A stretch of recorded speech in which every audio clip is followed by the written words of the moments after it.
at 7 p.m. for Free Speech Nation. This is a show where we address current affairs and news stories of the week with the help of two wonderful comedian panellists. I brought in comics because I want to give it a lighter edge, and also they work for less. See you there.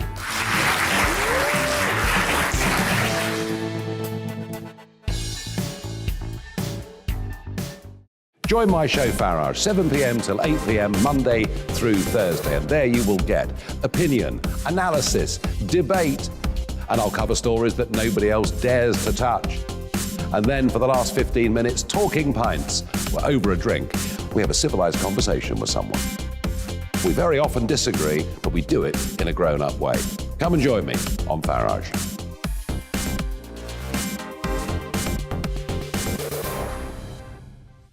I'm Colin Brazier. I've reported from more than 70 countries around the world, covered wars from Afghanistan to Iraq, from Lebanon to the Balkans. I'm trying to bring that experience, that feel for events, to the studio. And something else, I'm ready to give an opinion. Today's stories with a spark. Brazier from 8 p.m. weekdays on GB News.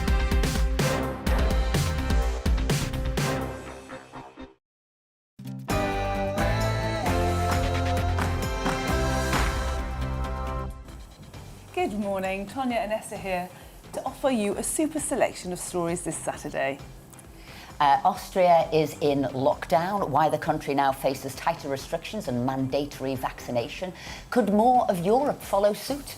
TV personality and columnist Lizzie Candy joins us to talk through her Saturday jobs.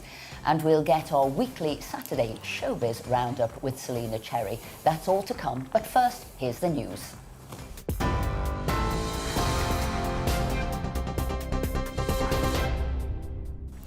Good morning, I'm Simon Pusey. This is your news at 10 o'clock. Taxpayers could be liable for up to £335 million after a government-backed bank failed to properly scrutinise collapsed lender Greensill Capital. An MP's report found British business bank checks on the company were woefully inadequate. Former Prime Minister David Cameron was an advisor, and it emerged that he used his position to make dozens of calls to senior government officials, including the Chancellor. He tried to secure funds during the pandemic before the lenders collapsed, leading to several investigations. President Biden has expressed his anger over the acquittal of a US teenager, Kyle Rittenhouse, who shot and killed two men during protests in Wisconsin. In a statement, the president acknowledged the verdict will leave many feeling concerned, but says the jury's decision must be respected. Rittenhouse, who claimed self-defense, collapsed in court after he was found not guilty of all charges. Hundreds of protesters marched in New York following the decision. The girlfriend of Anthony Humber, one of the victims, says the system is flawed.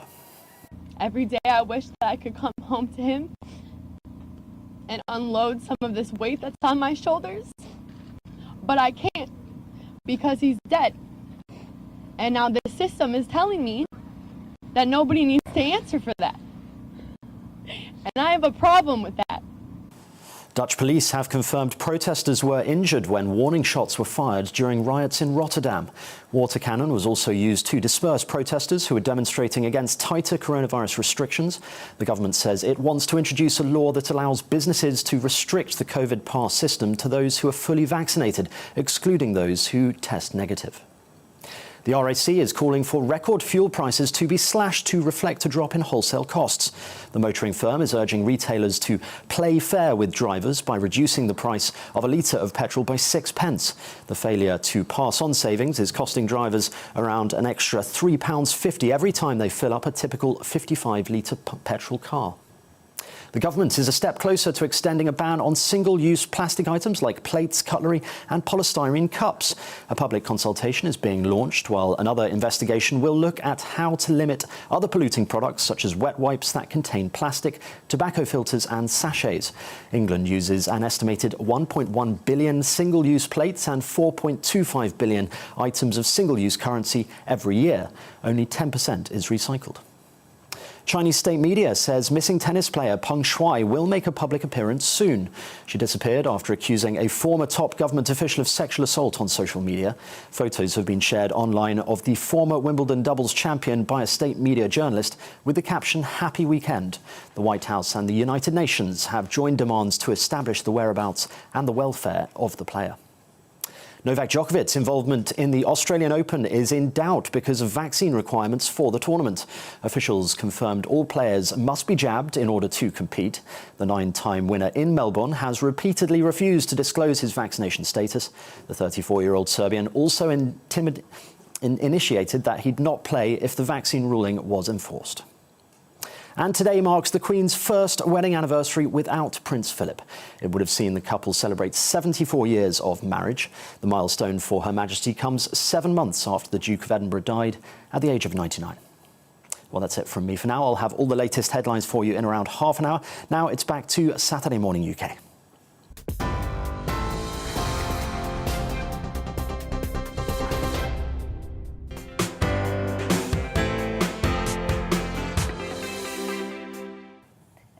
Good morning. Welcome to Saturday Morning UK with me, Esther McVeigh. And I'm Tonya Buxton. We're here for the next 2 hours to offer up a selection of stories. Plus, we'd like you to discuss some of the stories with us. Get in touch.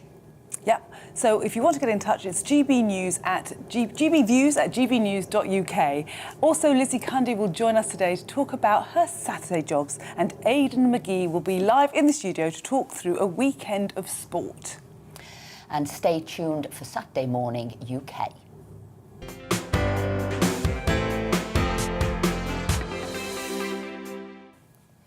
Austria has announced a full lockdown from Monday amid the increasing infection rates of COVID and to avoid what is called the fifth wave. The Austrian Chancellor says that lockdown will last between 10 and 20 days and is because the rise in COVID cases. In the meantime, COVID vaccinations will become mandatory from the beginning of February. This comes after several European countries imposed strict restrictions on those who decided not to get vaccinated. So, I mean, I think it's really incredible what's going on now in the world. I think it's something that we need to really take stock of and look at and have a think about what's going on in Europe and whether we British want that to happen here. Austria is an outlier. It will be the first country in Europe to mandate vaccinations. It's going to go into lockdown from Monday, maybe 10 days, maybe 20 days, as they say, to stop the infections. But it will make the vaccines mandatory from February. So there's a couple of questions we've got to ask here. Why are they waiting until February to do mandatory vaccinations? Why is the lockdown will they now? ever do them, is the question I want to know. Why is the take-up so low? That's what they're saying. The take-up of vaccinations is 66%. In other countries, it's much, much higher. What is it the public is concerned about? And is mandation, I wouldn't agree with mandation, is that the way forward? Is it not best to say to people, this is for why, these are the health benefits, but to feel you need to go to mandation with what sometimes happens in that? There is a kickback. People will say, we don't want to, we're now more concerned about it. You alienate a whole host of people. So I think, why is Austria doing it? And we're going to hear a little bit from, we're going to be joined, I hope we're going to be joined right now from Austria, from a journalist there and an expat, Alex Story. So, Alex, look, first country in Europe to mandate vaccinations. Why? Well, it's an interesting question. I hope you can hear me, because actually, if you look at the data, Austria really isn't doing that badly. I mean, the cases are going up, but if you look at the broad population, it's about 62% of the population is fully vaccinated. A much higher portion is partially vaccinated. So the question is, why is Austria doing what it's doing? And I was looking at data Alex, on this. Can I stop you a second? Yeah. Can you take your microphone away? It's just slightly rubbing. I think that's what it is on your on your jacket. That's much better. Thank you. Is that Carry better? on. Sorry, yeah. So I'm not sure where we left it. The point is that Austria, on the surface, isn't really doing any worse or any better than anybody else. If you look at Austria compared to France, Italy, and let's say the United Kingdom, actually Austria is doing quite well. I think partially there's an element of wanting to make sure that this winter is all go for the tourist industry, because Austria, a big portion of Austria's GDP comes from tourism. It needs to be on the front foot, or at least it needs to be seen to be on the front foot. And when you have people like Alex Schallenberg saying what they're saying, there's also something that needs to be explained to people in Britain, which is Austria is a federal government. And so whatever the Chancellor says in Vienna is not necessarily applicable in the various states of Austria. So it's difficult to see how he'll legislate to do this, how he's going to make sure that the country remains open by having draconian policies like that take us back to the 1930s, which is obviously not where Austria wants to be seen. And the legislation you talk about there, will that get through the sort of legislation system? Will it? And what is the feeling on the ground? What are the people thinking at the moment? Well, the interesting thing, I'll answer the second question first, because actually that's the human one that makes much more sense to a lot of people. When you say there are 2 million people who are not fully vaccinated, from that 2 million, there's a big chunk who are already partially vaccinated. But the interesting thing is what it does to households, because of course, in most, if I don't know if you guys are married or not, but I'm married, and I know that the discussion about the vaccination situation splits the household, right? It's I'm for the vaccine or not. My wife might be or might not be. So that 2 million population actually could represent up to 3 million households, because you're splitting the households. And so the Austrian Republic is interfering in the family decision-making process. And that, for me, is the biggest issue. So what that leads to is also discussions in places like universities and in the civil service of people wanting to hurt or wanting to punish those people who are not abiding by those guidances. And that's really, for me, a step into darkness. I completely agree with you, Alex. My point is that what are people taking to the streets? Are they protesting? What is the feel around you at the moment? Well, in Salzburg is a small place. I mean, it's 150,000 people. It's one of the biggest cities of Austria. I think it's worth understanding that it's a very, very small population that we have here. There are a couple of things that are of interest. Half of the population of Austria lives in the countryside. And so partially, if you're not quite, at the top of the tree in terms of vaccination, it really is because part of the entire population lives in the mountains, in the Alps, on meadows, without any neighbors, really. And so it's difficult to see anger in a place as comfortable and as beautiful as Austria. But if you go towards Vienna, the bigger population centers, that's when people are starting to get very worried about the direction that governance is taken. So I don't know if I'm explaining it well, but it's a complex issue. There are 9 different states. Most of the population, or a big portion of the minority of the population, lives on the countryside, in the mountains, as I said. So it's difficult from my area to pick up anger. Although, having said that, there are daily demonstrations in Salzburg, but that you won't see millions of people in the streets because there are not millions of people in that area. Yeah. Right. Alex, thank you very much. If you could quickly answer it, the question I asked about, will it pass through the legislation process? Will it become law?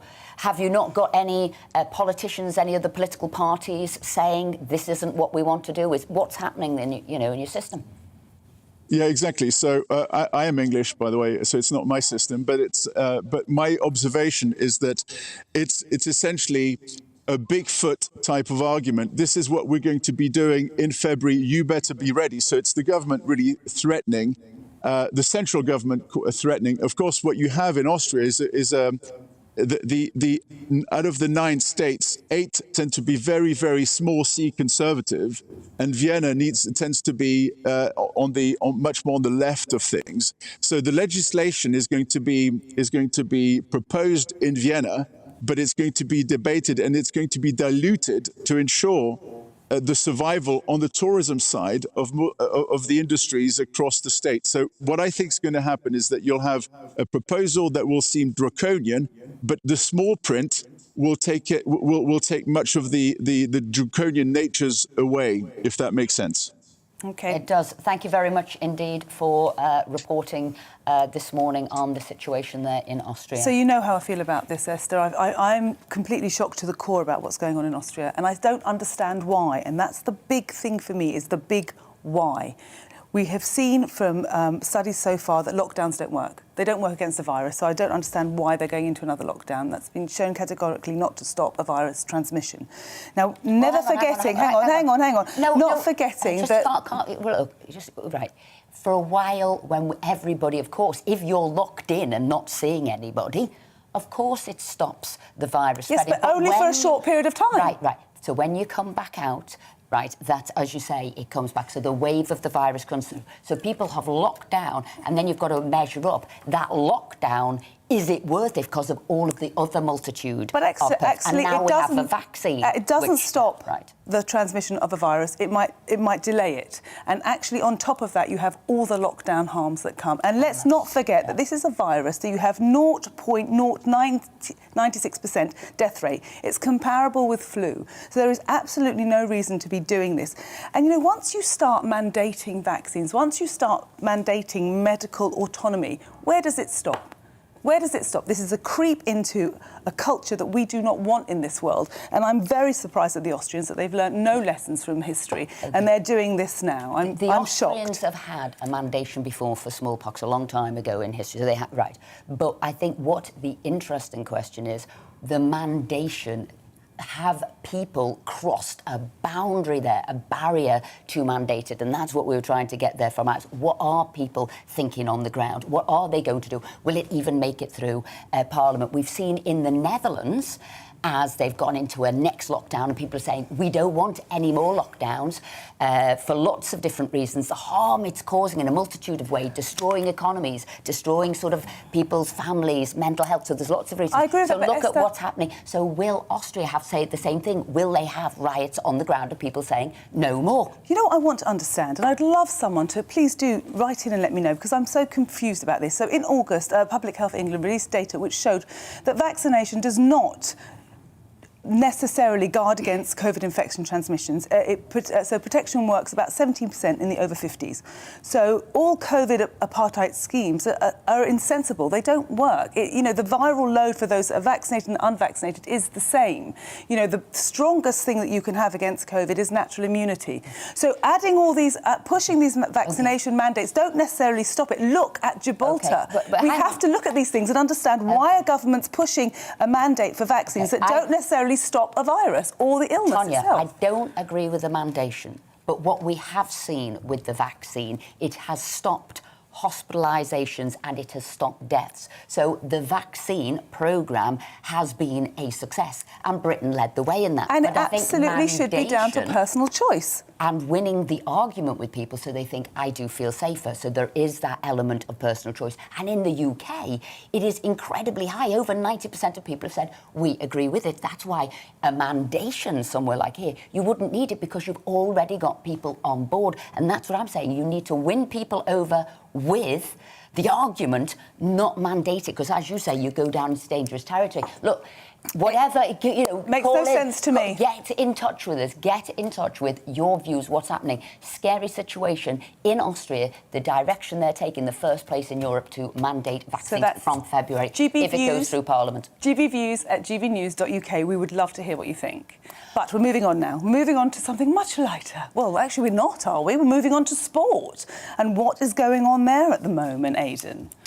Yeah, I mean, look, there's a few different things going on today. The most worrying, I would suggest, is the whole "Where is Peng Shuai" campaign. It's a hashtag. This is the tennis player, former Wimbledon doubles champion. She tweeted on November the 2nd allegations against a senior-ranking Chinese official that she was forced to have sex. She's just disappeared from view. That's everybody, isn't it? It's really frightening. Honestly, I can't imagine, or I can't think of all my years in sport, I can't think of a case quite like this. We've had sports stars die in recent years for various different reasons.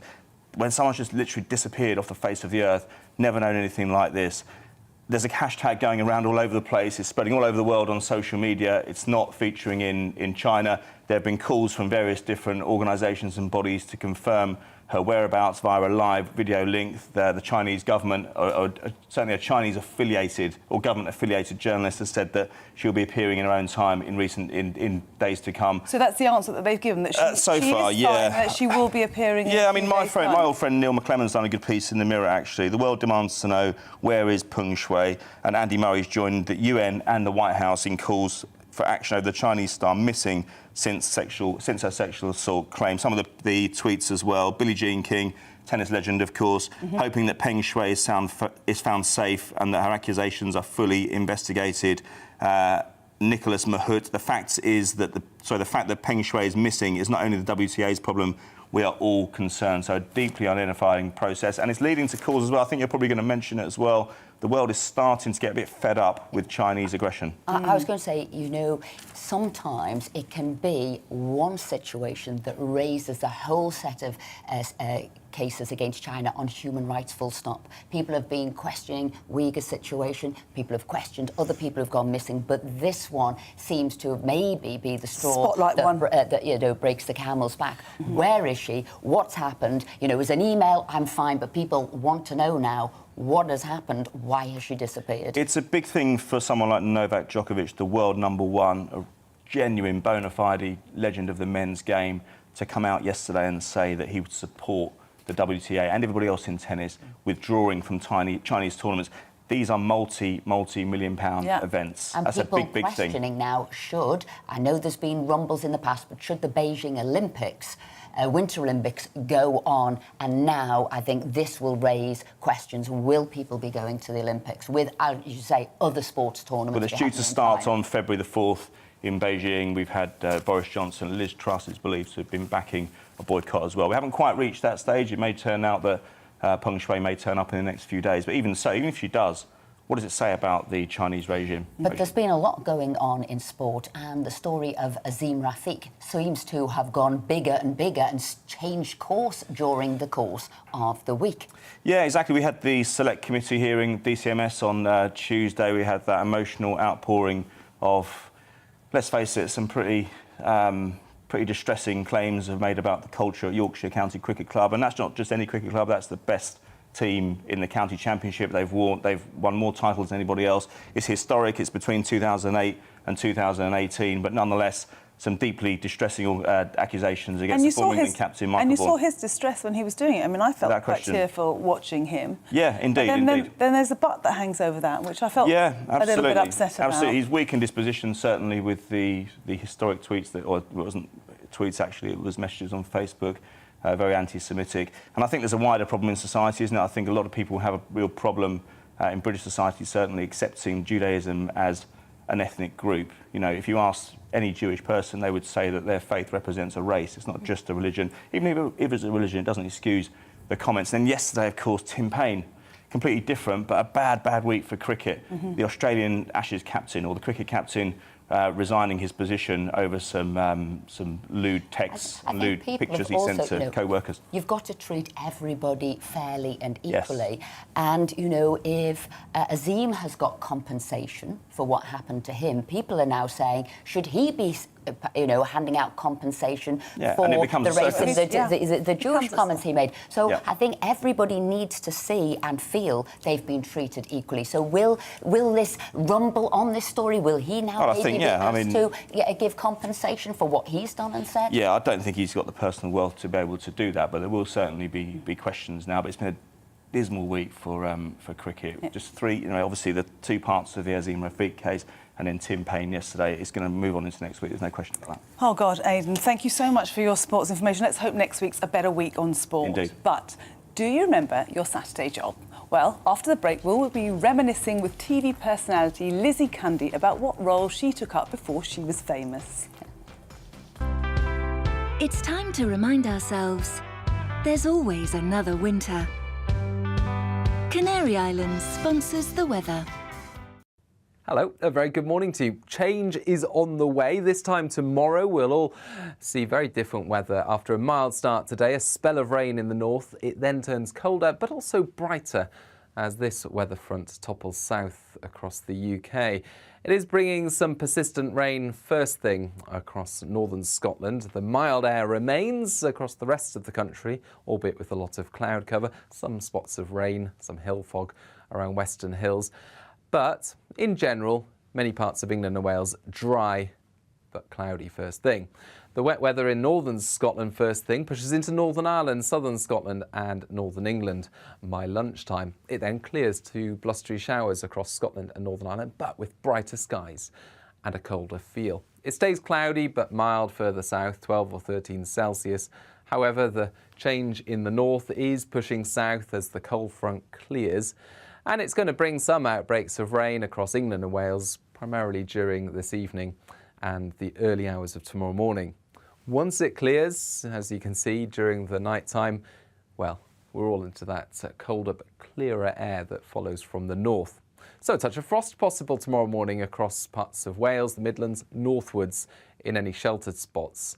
There'll be plenty of bright weather, however, some sunny spells. Areas of cloud will sink south, I think, so not entirely sunny, but it will be a brighter day and there will be some decent sunshine out towards southwest Scotland, northwest England, North Wales, for example. Showers will affect northern and eastern coasts, West Wales, southwest England, Northern Ireland at times, and those showers falling as snow over the Scottish mountains because it will be a lot colder. It will feel colder, but temperatures only back to around average. Those brighter skies remain on Monday after a frosty start, plenty of sunshine. Tuesday brings with it more cloud, but by the end of next week, well, it's looking much colder. Canary Islands sponsors the weather.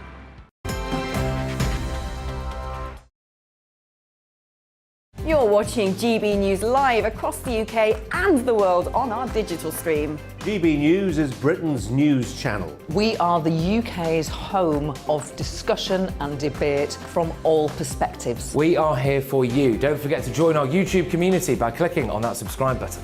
And if you want the GB News app, you can click and catch up on programmes anytime. We love to hear from you, so email us. gbviews@gbnews.uk. Thanks for being part of the GB News family. My name is Andrew Doyle. Join me every Sunday evening at 7 p.m. for Free Speech Nation. This is a show where we address current affairs and news stories of the week with the help of two wonderful comedian panellists. I brought in comics because I want to give it a lighter edge, and also they work for less. See you there.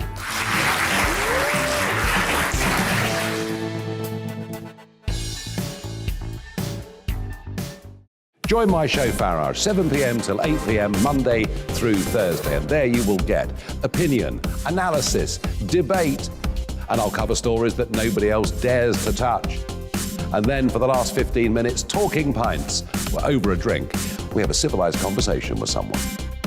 We very often disagree, but we do it in a grown-up way. Come and join me on Farage.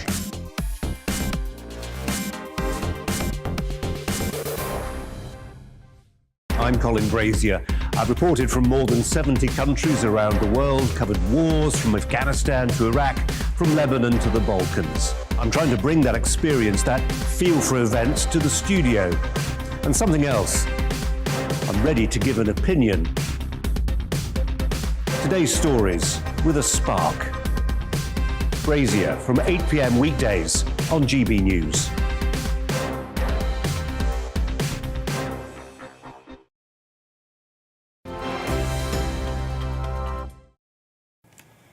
Welcome back. Well, we're talking about Austria and mandating vaccines there, and elsewhere in Europe. And overnight in Rotterdam, there were violent protests against these new COVID restrictions. Dutch police fired warning shots, injuring protesters at the demonstration opposing government plans to impose restrictions on unvaccinated people. Crowds of rioters torched cars and threw rocks at police, who fought back with riot gear and a water cannon. And this is what's happening now, with people maybe feeling the hand of the state is too strong. When people say, yes, we're following the rules. Yes, we're making decisions. Yes, you've won us with the argument or not over vaccines. But when you put us into lockdowns and we don't think we need it, and look at the harm that you're causing to all of society at home, this is really what's happening. And that was sort of the question we're asking about Austria. Is this mandation of vaccinations going to be a step too far? They're bringing it in next February. That's if, which I asked Alex Story, will it get through Parliament? Will they be able to bring it through? Or will the people on the ground say no? Well, it's looking like they are trying to say no, don't you find that? I think we've had 20 months almost now of extreme stress and not knowing what's going on, and impositions on our liberty and the way we live our lives. And people are actually, I think it's going to be the straw that breaks the camel's back now. I think people are going to start standing up for themselves and saying enough is enough. The state is not in charge on who I see, on where I go, and how I live my life. Because we all want the best for each other. I mean, that's the starting point, is that we all want to live, and we want the best for our family and our children. No one wants to put anyone in harm's way. So this name-calling, and as Alex said, this splitting, especially in Austria, of families and society, the state getting involved and causing problems in family life, it's wrong. But equally, people will say we've moved on a long way from 18 months ago. We didn't know what COVID-19 was going back to March 2020. Since then, we've got vaccinations. We've got medicines. We understand who's the most immunity. We understand who are the most vulnerable, and that's what we say. So we can move on and not go into a very destructive lockdown process yet again. So let us know what you've got to say. That's GB Views at gbnews.uk. We want to hear from you. But now it's time for the news.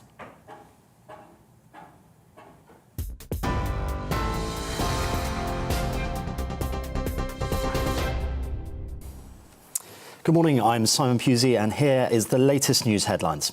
Taxpayers could be liable for up to £335 million after a government-backed bank failed to properly scrutinise collapsed lender Greensill Capital.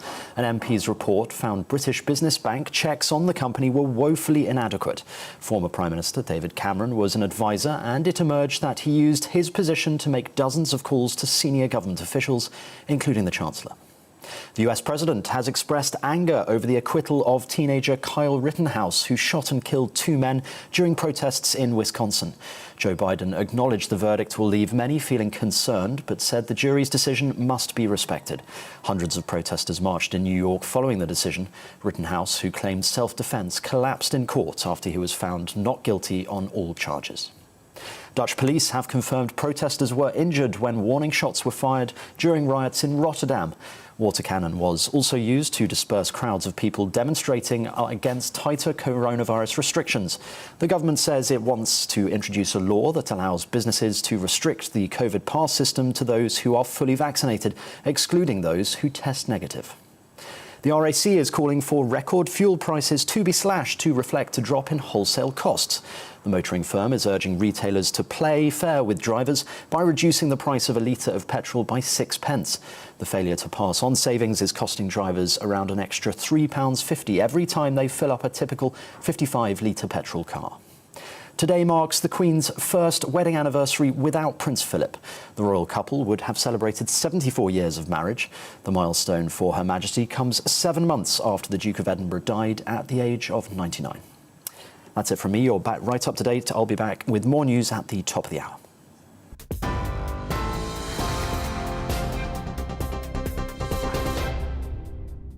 You're watching GB News live across the UK and the world on our digital stream. GB News is Britain's news channel. We are the UK's home of discussion and debate from all perspectives. We are here for you. Don't forget to join our YouTube community by clicking on that subscribe button.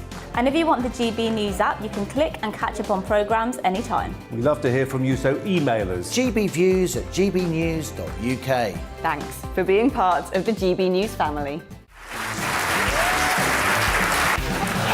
My name is Andrew Doyle. Join me every Sunday evening at 7 p.m. for Free Speech Nation.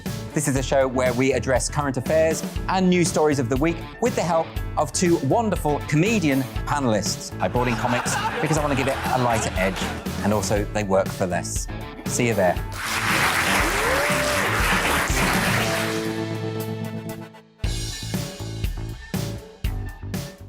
Join my show Farage, 7 p.m. till 8 p.m. Monday through Thursday, and there you will get opinion, analysis, debate, and I'll cover stories that nobody else dares to touch. And then for the last 15 minutes, talking pints. We're over a drink. We have a civilised conversation with someone. We very often disagree, but we do it in a grown-up way. Come and join me on Farage.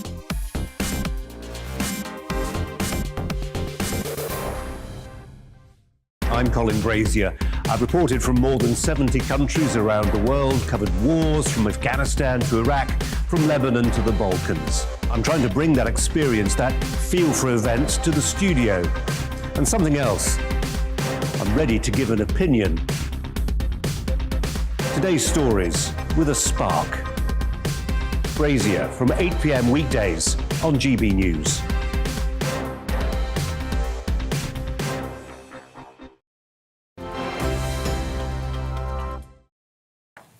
Welcome back. Well, your emails have been coming in thick and fast, so we're going to read some of them out. Tonya, you go first. So it says, as Austria makes coronavirus vaccines mandatory, what would your response be if the UK government did the same? This is the question that was asked. And so Sarah says, if the government made the vaccine mandatory, there would be anarchy. Such a move would be anti-human rights, whether someone has been vaccinated already or not. Common sense says that no one should receive into their body what they do not wish to receive. To do this would open the floodgates to force everyone to be coerced and forced into other mandates the government wish to roll out. The people employ the government. Let us not forget this. Well said, Sarah. And that's why I said at the time, we've got actually a very high vaccination rate because people have chosen to do it. Absolutely. Mandate it. You can actually have, as Sarah says there, a backlash. Absolutely. Because they feel it's an imposition. Yep. What have we got here? Keith says, hi, regarding the COVID vaccination, I'm double jabbed and have had COVID and join others. Because other people have said that. Now I'm being asked to have a booster because after 6 months our antibodies are supposed to dwindle. I'm not going to have 2 injections every year just to go about my business. Surely this loss of antibodies is a result of lockdowns and social distancing. If we are not being repeatedly exposed to further infections, our bodies give up trying to protect us from an illness we are not being exposed to. And that's where, as you say, the vaccine and then obviously natural antibodies as well. And natural immunity. So Natalie says, number one, I am not being forced. I will stand for God-given rights. The more they force, the more I will resist. Exactly what you were saying. Exactly what you're saying.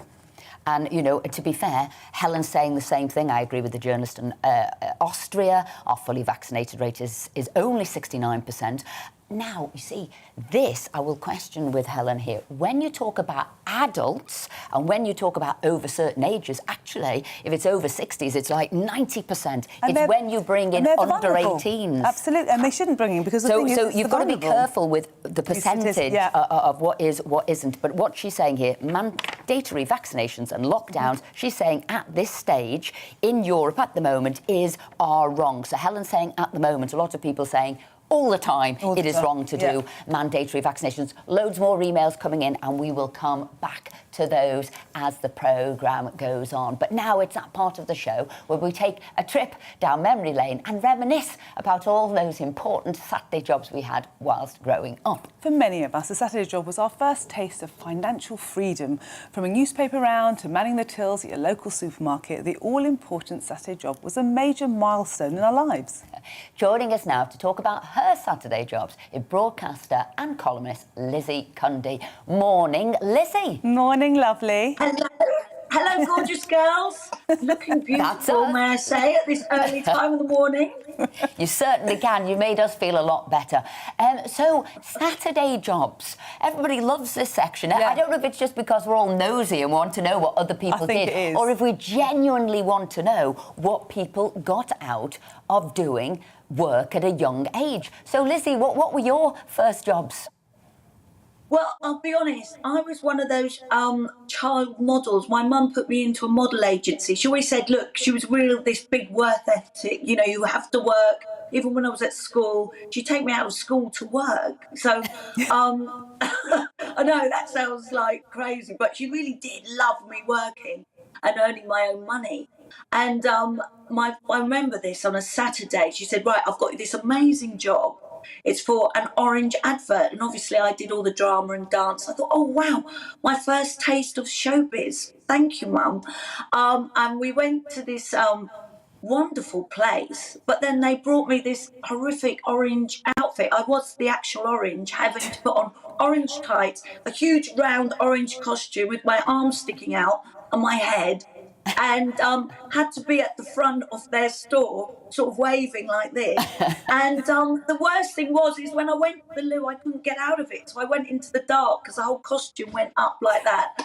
And it was probably one of the worst jobs I've ever had. So thank you, Mother, if you're listening for that one. But that was my first taste of showbiz, that it's not always what you think it's going to be like. I was going to say, was that parental cruelty there, or did you thank her for it because it gave you the resilience to do any job in showbiz?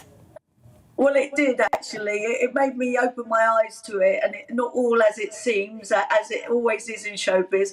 But, but then I went on and did a lot of modelling. I did tights for Pretty Polly, and also my friend was working on the James Bond film, and I was actually at school, and they said, Lizzie, can you skive off? So I always love skiving off, and I said, We've got a picture of you there with Pierce Brosnan. They said, right, can you come and work on the James Bond film? And then from then, I kept working on the movies, and then became the body double for the actress, which was great stuff because she didn't like her legs, so I had to squeeze Pierce Brosnan to death in a sauna. That was a tough job. And he was the most hairiest man I've ever known, honestly. Oh my God! Like, see, that's exactly the type of stuff we want to hear. So that kind of juicy gossip. So Pierce Brosnan is hairy. He's so hairy. I said, if you jump in a pool, you're going to be like an otter. He had so much hair. But one of the most wonderful, lovely men I've ever met. That Irish sense of humour, a real twinkle in his eye, and great fun. We used to laugh the whole time. I actually got caught in his trailer using his toothbrush, which is another thing, because I was showing off I had James Bond's toothbrush, and he caught me. But we're still friends today, and his mum lives in Wimbledon, not far from me, so we're all buddies. But, my first job, I think, has to be the worst job, and that was being the orange. I mean, I was a literal orange, and it was dreadful. So, but Lizzie, I've always loved working. You've had such a lovely long career, so you're always doing something, whether it be acting, modelling. What are you up to at the moment? Well, you know what? I'm loving doing the radio, which I do each week, which I enjoy. I've become this waggony aunt. Can you believe it? They call me a waggony aunt, where I'm helping people's problems in love life, because I certainly have got the T-shirt for that, with all the terrible relationships I've been in the past. But what I'm doing now is launching my own spray tan, because we all want to look good and feel good. Gosh, the last 18 months or so, the year we've had not being able to go abroad and away. And I thought, you know what, I'm devised this amazing spray tan, which actually covers a bit like a makeup, covers up cellulite if you have any, or any, scars, and you look incredible. And we all want to look good and feel good. One thing it certainly isn't. In the world at the minute. One thing it certainly isn't, Lizzie, and that's orange, because you never, ever want to be reminded of your first job, so it's a proper bronze. That's very true. I do not want to have that orange look again. Yeah, it is a proper bronze. And so that's very exciting. So I'm going into the beauty business. And, but, keeping busy. The red carpets are open. So I'm so pleased that events, the red carpet events, been doing all the interviews and stuff for the last, couple of months. It's been fantastic that we're back and seeing faces again without masks on. It's so lovely to see smiles and, be back there. So I've really missed it, obviously. Well, Lizzie, you've certainly brought a smile to our faces and our viewers' faces today. You've certainly brought some sunshine with you. Yes, thank you very much. Thank you, Lizzie. Well, it's been another busy week in the world of showbiz, which is why it's great to once again be joined by Selina Cherry, our showbiz correspondent. Good morning, Selina. Good morning, ladies. So it's been a busy week, hasn't it? Good morning. Yeah. It has. We've had so much going on this week. We've had J.K. Rowling. That story is a bit of a sticky one, should I say. It's incredible, isn't it? Because she is such an amazing creator. And what's happened with her? Tell us. Well, she's created, obviously, as we all know, Harry Potter. They're having, HBO are doing a 20-year anniversary reunion type thing. So they're getting everybody together after 20 years of this amazing thing, and she's not invited, is the rumour. So it's a bit icky. You know, apparently a couple of years ago, she said some things she shouldn't have said online, I don't know if she shouldn't have said it's them. caused some controversy. And it's just, it's one of those ones. I don't know why people tweet things. She shouldn't have tweeted what she tweeted. And so it's caused a really awkward moment for everybody with this. Yeah, but to be uninvited, or just not invited, maybe not uninvited, but not invited to the thing you wrote, you created, I don't know, blood, sweat and tears have gone into those best-selling books. And remember, she was a single mom, no money, going into coffee shops to try and write this book. And now she's forgotten, uninvited. I think it's really ungrateful also because, I totally you know, agree. she handpicked those actors for those roles. I mean, they might still be working in a suit. Without her. Nothing without her. Well, listen, none of them have gone to do anything that great as actors after Harry Potter. So, you know, they're not necessarily the greatest actors in the world. So I think they're really, really ungrateful. And, you know, we're all allowed free speech. That's what we fight for here at GB News, is to have I free totally speech. agree with you. I'm not going to go into what she said because I just don't think it's necessary. Everyone's got their own opinion, and she said what she said. But let's just think about this for a minute. She is the creator of this. She is the person who created this whole thing. They're doing a 20-year anniversary and they're not inviting her. It's just absolutely ridiculous. Yeah, I think we can see Harry Potter books on your bookshelf behind you there. Is that right, Selena? Absolutely. Well, my children do like it. I love it. Anyway, moving on, what other stories have you got from the showbiz news? Right, Meghan. The lovely Meghan. I do love Meghan. She was on Ellen this week and she was very relaxed, more relaxed than the Oprah interview that she did, which had everybody going, oh dear. Very relaxed in this interview. She was talking about how she had been at that studios before back in the day and how she was doing auditions and her car was broken and she had to literally go through the window to get into her car. That's how broke she was. And it was nice to see her in a different light. It was nice to see her really relaxed, talking to Ellen. And it was just a lovely interview, I thought. Yeah, I think my friends call her me again rather than Meghan. Just when you thought you saw the last of her, she's not going to do another interview. Here she pops up again as me again. And listen, really, what did we was all really she believe talking about? that she wanted to leave the UK to be nonchalant? Did we all believe that she wanted to go to LA to do nothing? Come on. Of course she didn't. She's now living the life that she wanted to, and she's brought Harry with her. He's happy to do it. And so she's just doing her thing. I love the way you say that. And I think you're right. She's brought Harry with her. So that gives her, rather than before you would have had a glamorous lady, she's got the glamorous man with a name and a title, and she's brought him with her. Somebody who I think is incredibly impressive as an actress is Helen Mirren. And she's doing this new epic movie now, which is Golda Meir, the story of the first female Prime Minister of Israel. Wow. I mean, just a phenomenal change. We always think of Helen Mirren as a glamorous lady. Unbelievable how she's managed to do this. Yeah, I mean, she's a great actress, beautiful lady, and we all know what she's capable of. And of course she's going to pull this off, 100%. But to look, have you seen the pictures? They're incredible. She looks just like Golda. I mean, with that kind of, you know, the grey hair, the jowls, and look at her here, looking just super glam. It's incredible that she's morphed into the whole character. But that's a proper actress. Yeah. And that's why I think she's redefining roles for women, because she's not necessarily needing to look as glamorous as she is. She's saying now, I can play any role. This is the story that needs to be told in a real life way. Yeah, and not... Whereas before we used to get people doing... Sorry?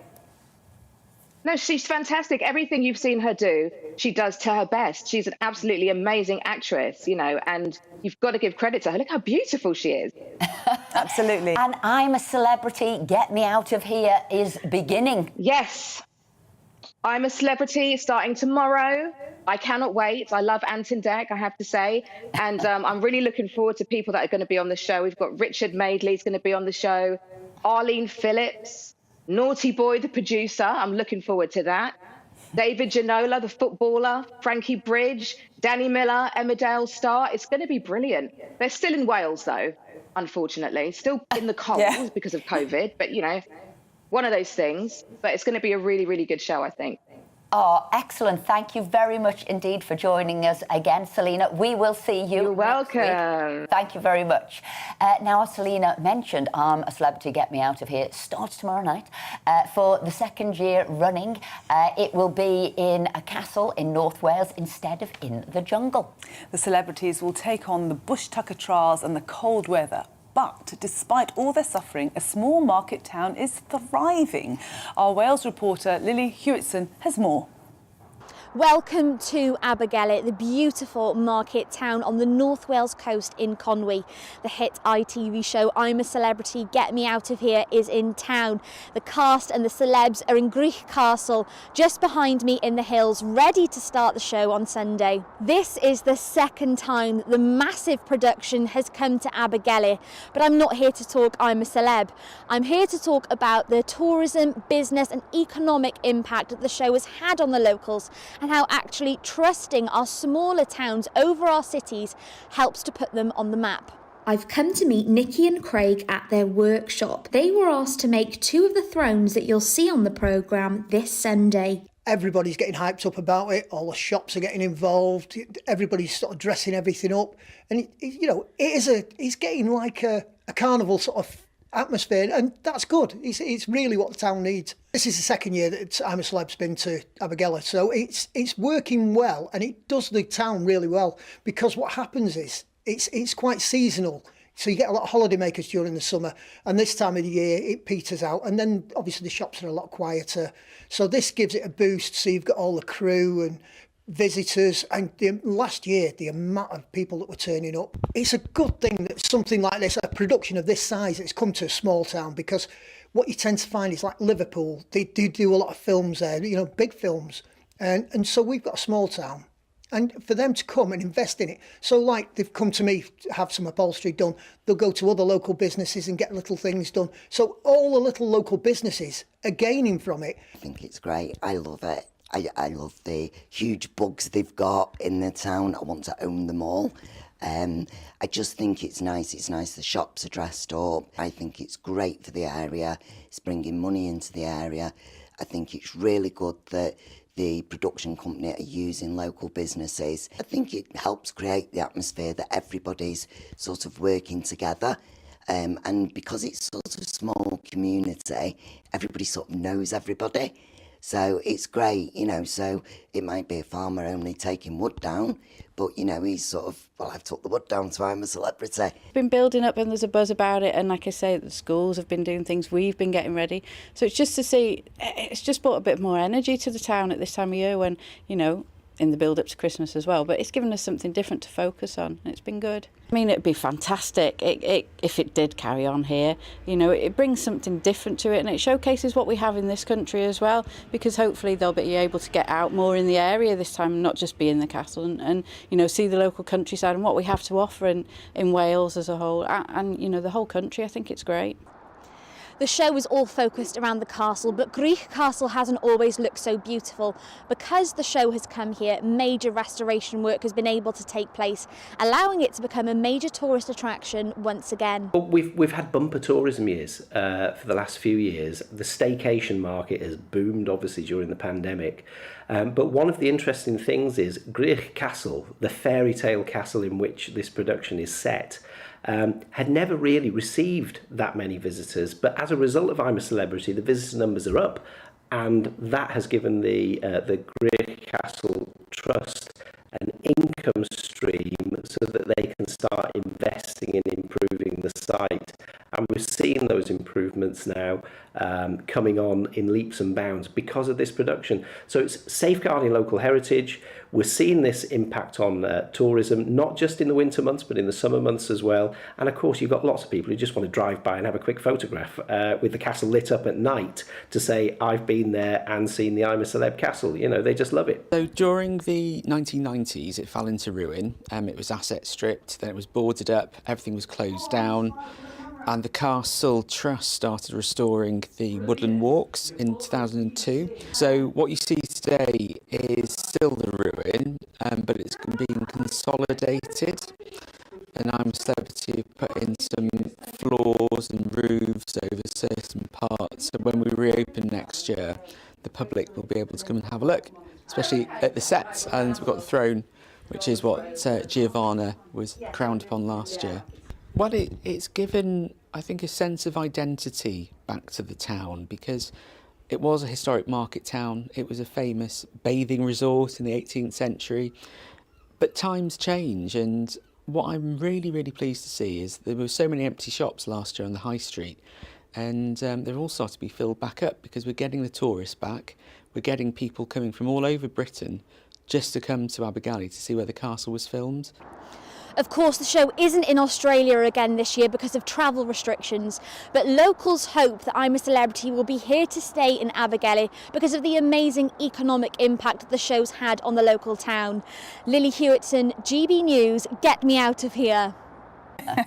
She had to say that, didn't she? Well, we we haven't got her out of there. We're keeping her there. Yeah, keeping you there. You have to stay there for a bit.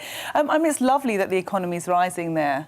But I saw a couple of newspaper articles that some of the locals are not as happy having Ant and Dec there and having I'm a Celebrity out of there. There you go. Look at this. This is what greeted them. Ant and Dec go home. And I think that was locals who were upset about having their kind of walkways and their pathways and their normal life being interrupted. But I do think it's a beautiful part of the world, but now we can't share in it as a local because it's been taken over by a whole sort of film set, film crew and all those celebrities. But I do like the fact that you know, it's bringing income to a high street that was all shut down, which was saying all the high street was boarded up and now the shops are opening up and people are going there. And the fact that money's been put into the castle, it will now become a tourist it's wonderful that we can advertise these amazing places in the Britain. UK as well. Absolutely, Lockdown happened during, well, I got married during lockdown, so my honeymoon, I spent a couple of days in Wales because that's where I could get to. And just people just don't know how beautiful Britain is. So I think this is great. I do think it's a fantastic thing to have going on here in Britain. Though, if I was a family of someone from going into I'm a Celebrity, I'd be a bit put out. Going some flash You would have liked to have gone some, flash pace around the world, but instead you're just going up the road on a train journey. Anyway. So, look, stay tuned to Saturday Morning UK. Plenty more to come in the next hour, but here's the weather.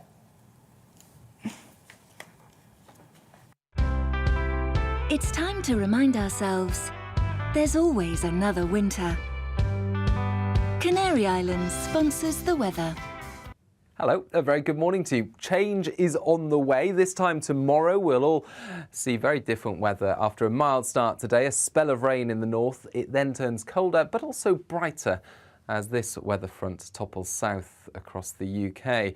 It is bringing some persistent rain first thing across northern Scotland. The mild air remains across the rest of the country, albeit with a lot of cloud cover, some spots of rain, some hill fog around Western Hills. But in general, many parts of England and Wales dry but cloudy first thing. The wet weather in northern Scotland first thing pushes into Northern Ireland, southern Scotland and northern England by lunchtime. It then clears to blustery showers across Scotland and Northern Ireland, but with brighter skies and a colder feel. It stays cloudy but mild further south, 12 or 13 Celsius.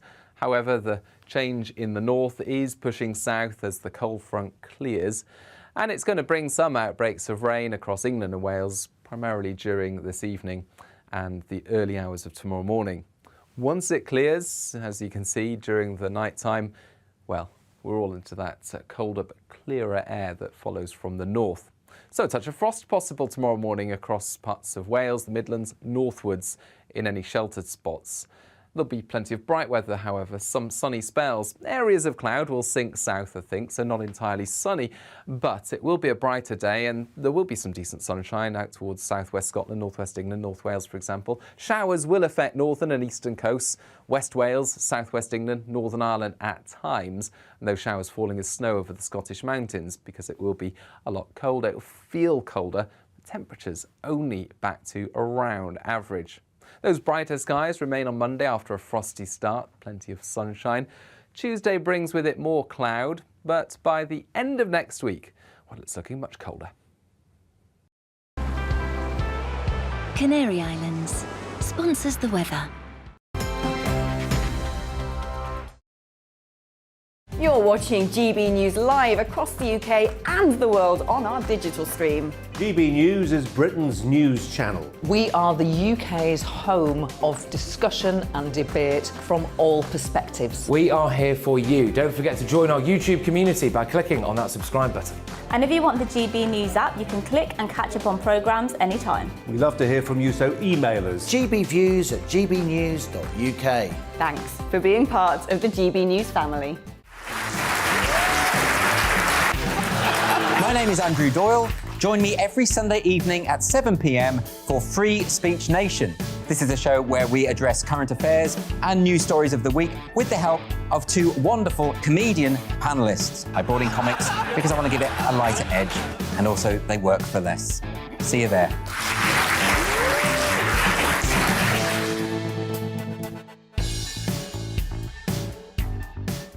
Join my show Farage, 7 p.m. till 8 p.m. Monday through Thursday, and there you will get opinion, analysis, debate, and I'll cover stories that nobody else dares to touch. And then for the last 15 minutes, talking pints. We're over a drink. We have a civilised conversation with someone. We very often disagree, but we do it in a grown-up way. Come and join me on Farage.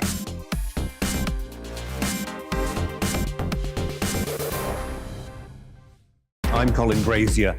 I've reported from more than 70 countries around the world, covered wars from Afghanistan to Iraq, from Lebanon to the Balkans. I'm trying to bring that experience, that feel for events, to the studio.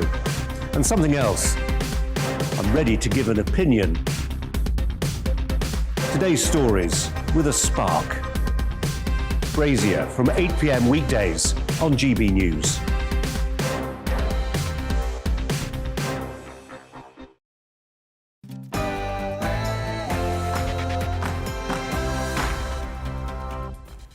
Good morning. It's Saturday morning, UK.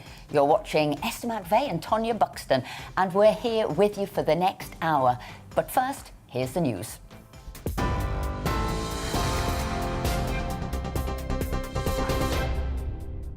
Thank you very much, guys. Yes, I'm Simon Pusey. This is your news at 11 o'clock. Taxpayers could be liable for up to £335 million after a government-backed bank failed to properly scrutinise the collapsed lender Greensill Capital.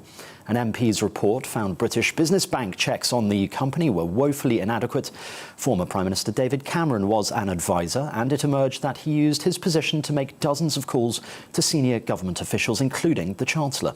He tried to secure funds during the pandemic before the lender's collapse, leading to several investigations. President Biden has expressed his anger over the acquittal of the US teenager Kyle Rittenhouse, who shot and killed two men during protests in Wisconsin. In a statement, the president acknowledged the verdict will leave many feeling concerned, but said the jury's decision must be respected. Rittenhouse, who claimed self-defense, collapsed in court after he was found not guilty of all charges. Hundreds of protesters marched in New York following the decision. The girlfriend of Anthony Huber, one of the victims, says the system is flawed. Every day I wish that I could come home to him and unload some of this weight that's on my shoulders, but I can't because he's dead. And now the system is telling me that nobody needs to answer for that. And I have a problem with that.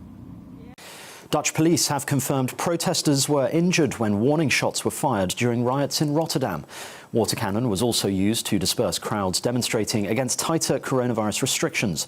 The government says it wants to introduce a law that allows businesses to restrict the COVID pass system to those who are fully vaccinated, excluding those who test negative. Meanwhile, thousands of people have been demonstrating against COVID-19 vaccination mandates in Australia. Anti-vax protesters marched through Melbourne, one of the hardest cities hit by the pandemic. They also gathered in other capitals, including Sydney and Brisbane. Nearly 85% of Australians aged 16 and over are now fully vaccinated. The RAC is calling for record fuel prices to be slashed to reflect a drop in wholesale costs. The motoring firm is urging retailers to play fair with drivers by reducing the price of a litre of petrol by 6p. The failure to pass on savings is costing drivers around an extra £3.50 every time they fill up a typical 55-litre petrol car. The government is a step closer to extending a ban on single-use plastic items like plates, cutlery and polystyrene cups. A public consultation is being launched, while another investigation will look at how to limit other polluting products such as wet wipes that contain plastic, tobacco filters and sachets. England uses an estimated 1.1 billion single-use plates and 4.25 billion items of single-use cutlery each year. Only 10% is recycled. Tesla drivers say they were locked out of their cars after an outage hit the car maker's app. Dozens of owners posted on social media about seeing an error message on the app that was preventing them from connecting to their vehicles. Chief Executive Elon Musk personally responded to one complaint from a driver in South Korea, saying on Twitter, "Checking." Mr. Musk later said the app was coming back online. Chinese state media says missing tennis player Peng Shuai will make an appearance soon. She disappeared after accusing a former top government official of sexual assault on social media. Photos have been shared online of the former Wimbledon doubles champion by a state media journalist with the caption, "Happy Weekend." The White House and the United Nations have joined demands to establish the whereabouts and welfare of the player. Novak Djokovic's involvement in the Australian Open is in doubt because of vaccine requirements for the tournament. Officials confirmed all players must be jabbed in order to compete. The 9-times winner in Melbourne has repeatedly refused to disclose his vaccination status. The 34-year-old also suggested he'd not play if the vaccine ruling was enforced. And today marks the Queen's first wedding anniversary without Prince Philip. The royal couple would have celebrated 74 years of marriage today. The milestone for Her Majesty comes 7 months after the Duke of Edinburgh died at the age of 99. That's it from me. You're right up to date. I'll be back with the latest headlines in around half an hour. Now let's return to Saturday Morning UK.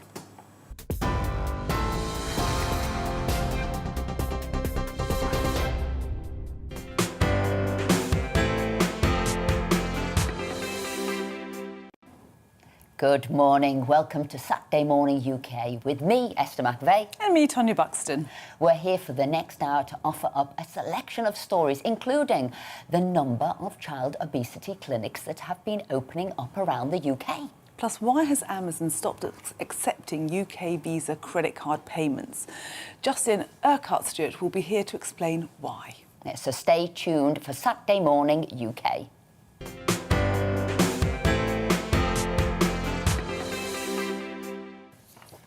Now, we've got a couple of comments, some emails that's been coming in before we go to the next story. So I've got Frank here. Frank argues that Tonya is spot on. The vaccines are not the game changer we are led to believe. You only need to have a little bit of critical thinking to realise that through the past year, that as countries have got increasingly highly vaccinated, their cases have shot up, as was the case in places like Peru, Ireland, Gibraltar, etc.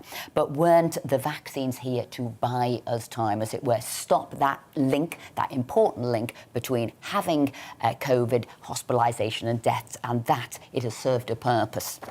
Possibly. Ellen says, Boris has said that unless you have the booster, you're not vaccinated. So when the normal winter deaths come with a large proportion of the vaccinated, they can count them as not vaccinated.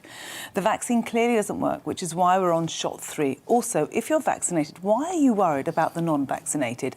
We're all contracting and spreading the thing equally, whether vaccinated or not. And I completely agree with you, Ellen. That's exactly the point. And Patrick has a quote. He says, when people measure lockdown, they neglect all of the illnesses and the economic damage that affects mortality. And that is the question that we were posing. There is a cost of COVID and there is a cost of lockdown. Absolutely. So before people go back into lockdowns, you have to think, what is the cost of that? And that's why the people of Netherlands, as we saw earlier in the programme, have come out demonstrating, because they say we don't want to go back into another lockdown. So, from lockdowns to the obesity issue with our children. Every year, the issue costs about £6 billion. We hear this week that the NHS is setting up special clinics for severely obese children and young people in England, with a pilot of 15 clinics about to roll out across the country. These clinics will aim to provide services to more than 1,000 children a year. Those aged between 2 and 18 will be supported with special treatment to help them lose weight. Joining us now is Dr. Catherine Millington-Sanders, who is an NHS doctor and an educationalist. Good morning. How are you? And what are you feeling about what's going on now? Do you think this is enough to help obesity in Britain? Well, there's some recent statistics from the National Child Measurement Programme, which is England's programme across school years with local authorities measuring. It's usually about 1 million children every year between September and August. But actually, in COVID, they have actually measured sort of 299,000 children. So that's 24% of pupils. And what that's shown is now there's really been a huge increase in childhood obesity between 2019-20 and the 2021, with 1 in 4 children aged between 10 and 11, so that's year 6, are now obese or severely obese. And I mean, the figures are quite significant. So for reception children, there's been an increase from 23% to 28%. So in an average class of 30, that's around 8 who are now overweight or obese. And in just in sort of the year 6s, it's gone from 35 to 40%. And so that's around 12 school children will either be obese or with overweight or obese. And boys also had a higher prevalence of obesity than girls across all of the age groups. But what's really significant as well, and very concerning, is when you look at the inequalities for across deprivation. So it's over double for children that are living in the most deprived areas of England with obesity. And it's even worse with 4 times the number of people, of children that actually are severely obese. And sadly, in the pandemic, we've seen that this has increased even more, this horrendous gap. It's obvious, I mean, some of the things are obvious of why this has happened in the pandemic. So children were largely at home, many weren't getting regular school meals, and we saw a significant increase in unhealthy and junk foods that were being sold.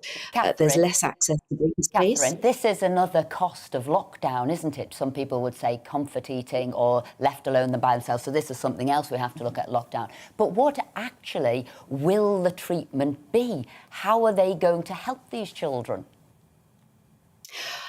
Well, there's not a one solution fits all. I think we've got to recognise that there are lots of things. So all the evidence shows that a population-based approach with population-based policies are what actually make the biggest difference. So, for example, the sugar tax, we've seen a 29% reduction in the amount of that coming through for people eating and drinking that.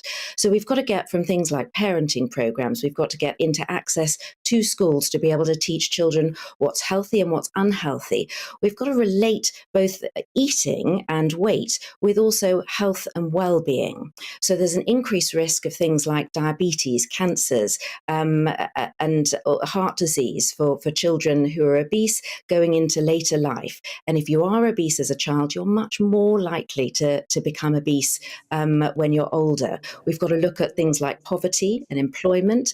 All of these things actually are associated. So it's important that we focus on children and the awareness. Again, the sugar tax, even by the government's own figures, isn't going to do anything. That will help just a couple of calories a day. But what I do agree with is an education. We don't need to tax people on what they're buying. You talk about poverty there. You will increase it for some people without any evidence, really, of any decrease in the calorie intake. But the education is key. And that's what I want to know. What will these clinics that the pilots are happening now across the country, how will they be helping children?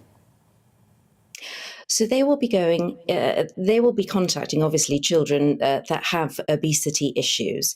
And they will be looking at giving the health and well-being on healthy eating, understanding, all our calories that are within food, understanding the benefit of exercise, understanding the importance of the health and well-being that comes with, and lots of things that we talk about actually have, so exercise, healthy eating, healthy lifestyles, good sleep, reduce sort of making sure that you've got activities and programs in the day that are making sure you've got increased levels of exercise.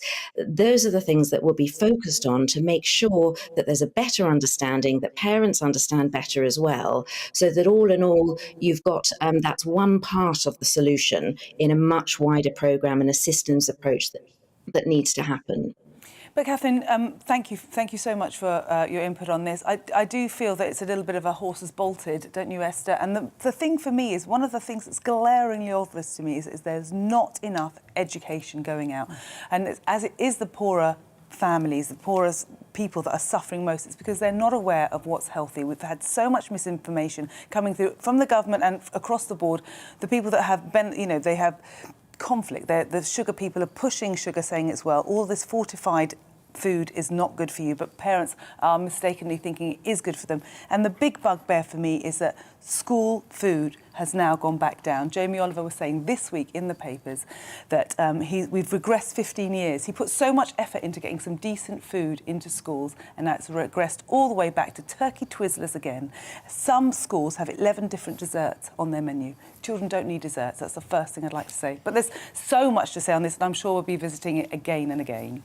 But you know, have your own story in a way about how, I guess, you've gone on journey with food. And I think it was something very interesting. Look, food, as everybody knows, it's about calorie intake, good, bad, or what have you. Also, the exercise you do to get rid of it. And then you said the relationship with food. It's a psychological thing. I kind of didn't have a relationship with food. You don't understand I know it. this sounds weird, but as a kid growing up, I had to be called in to eat. So I didn't have this, oh, it's naughty, oh, it's good, oh, it's a treat, oh, it's whatever. It was just sort of perfunctory. I had lunch and then I went back outside running around. See, that's such a lovely way to be. Personally, because I was always a little bit larger, food became part of my world, part of my focus, very, very young, and it was something I was very, very conscious of. And it psychologically messes with you throughout. You stop actually enjoying food because you're constantly feeling guilty and I shouldn't have this, and then your willpower gives and you have it. It's this horrible journey, and that's why I'm really worried about these clinics, to make sure that they take on the mental side of food. And we want to thank Catherine there for being with us, and that's what I wanted to get to. What will these clinics be doing? How will they be helping children? I certainly don't want to hear that they're going to be on any form of medication, but what is it they were going to be learning about that relationship with food, about more exercise, about what is healthy? I mean, the other thing is, when I came home as a kid, the only thing that was ever there in the kitchen was possibly some celery in a jar and nothing else. So the odds are you weren't going to race home and go, that's great, can I have something? As I got older, yes, as we got a little bit, I guess, more affluent, there was biscuits and this, whatever in the house. But I think it was that structure as a child, that there was either nothing in between meals, and if there was, trust me, it was just some celery on the kitchen table. I think your mum, you got it right in your house, that's for sure. Your grandma had that right, for sure, for sure. Oh, well, look, Christmas is on the way, and I'm sure many of you have been looking at some Christmas presents online. However, the online retail giant Amazon recently announced it will stop accepting Visa credit cards issued in the UK from the 19th of January due to the high credit card transaction fees. Visa said it was very disappointed and accused Amazon of threatening to restrict consumer choice in the future. So, Justin Urquhart-Stewart is the chairman of the investment platform regionally and joins us in the studio. So, look, bring us up to speed here. What is going on with Amazon? And are we right in saying it's just the UK Visa credit card? Well, so far it's just the Visa credit card, but something is going on here. It's not just a matter of the fact that Visa are charging. Visa, all the credit cards charge for using the system. And you'll find the same, and they will all vary a bit. And Amazon will be able to negotiate a perfectly good deal. No, I suspect what you're finding is actually probably Visa and Amazon will be coming out with their own version of it. And so I suspect of saying, let's actually stop that and we'll start something else. They won't admit anything yet, but as far as they're concerned, actually they want a bit more of the action themselves. And you're quite right. There was always differences in that credit card transaction. I remember being a waitress and we stopped taking Amex in the restaurant we were in because it cost so much. And Diner's card as well was another one we kept to. So you're quite right there. But look, other shops have tried this in the past. Remember Marks & Spencer's going back 30 years ago decided what credit cards it would take and it wouldn't, and then went along that journey. But really, you've got a company here telling its customers what they can and cannot do. And this is what I'm interested in. Amazon, it's so big now, treating its customers maybe with disrespect. Well, and this is the issue. These companies are now becoming ubiquitous. And you've got exactly the same with Facebook, or say we can't call it Facebook anymore, whatever the name they've done for it this week. And they are now so powerful. And this is one of the problems that you'd normally be finding in America. When companies get that large, they have antitrust laws, which are to us anti-monopoly rules, to make sure companies don't get dominant and actually start well, as looks as it's happening here, throwing their weight around to potentially the disadvantage of the customer. In America, you'd normally find, you saw with the steel industry, the railways, telephones, they broke them up. This could well happen with the likes of Facebook and the others. However, they're now rather worried about doing that because they do break them up.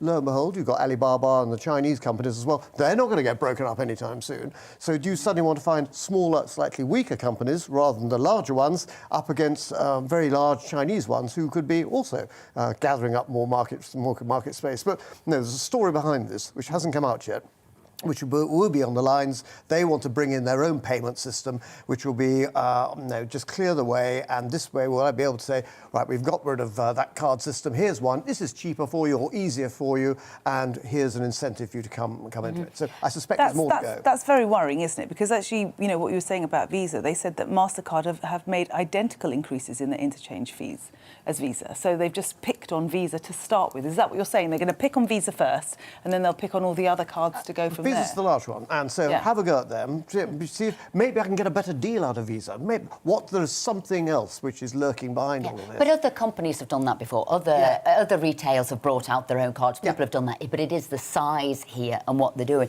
And interesting, I was looking online about what different people are saying who are customers, and they're saying, you know, no longer accepting the sort of UK Visa cards from January. You're joking, aren't you? One of the richest companies, you need to do a U-turn. So this is what people are saying. I can't wait to buy this on Amazon. Oh, am I going to be sold their card? So people are picking this up all together. And then somebody's clearly not making enough money, so they need to be making some more. So I'm wondering if the backlash, it's really interesting what their customers are saying. And they've also said, oh, he's got enough money to go up into space, but he can't take Visa credit cards. So interesting what the customers are saying online. Which is great, because customer power here, the ability to turn around and say, I have an alternative. And the trouble is, during lockdown, people buying all that stuff online, they could have got to Argos or something like that, part of the Sainsbury's group, but they didn't. They end up going to Amazon because it's Amazon, it's easy and it's there.